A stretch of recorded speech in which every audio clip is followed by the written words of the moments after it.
Il lui dit voilà, je viens de tuer ma compagne, je ne sais pas quoi faire. Je suis paralysé, je ne sais pas. Son fils appelle tout de suite les gendarmes, il va être interpellé. Il va être jugé, il va comparaître libre devant la cour d'assises, il va faire 2 ans de détention. Il va être remis en liberté dans l'attente de son procès, ce qui serait impossible aujourd'hui. Je pense que c'est Cyril, vous nous en parlez peut-être pour ça. Mais et il va être condamné à la peine de 10 ans d'emprisonnement pour avoir tué sa compagne. On est, je crois, en 2011 à l'époque, ou 2013, je ne me rappelle plus la date. Aujourd'hui, les peines pour ce type de faits rigoureusement les mêmes ont doublé, voire triplé.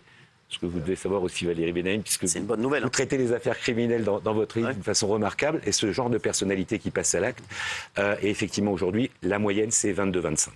Ouais, Or, pour ces faits-là, l'avocat général avait requis, je crois, 13 ans, et il n'y a pas eu appel.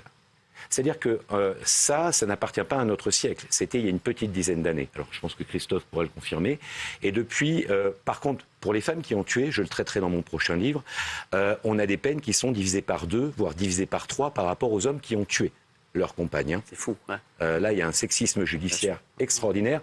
On va le prendre, on va le rappeler, on va le préciser sur des affaires précises, parce que j'aime bien donner des cas concrets. Il faut savoir qu'à l'époque, j'avais plaidé le crime passionnel. Personne n'a trouvé rien à redire.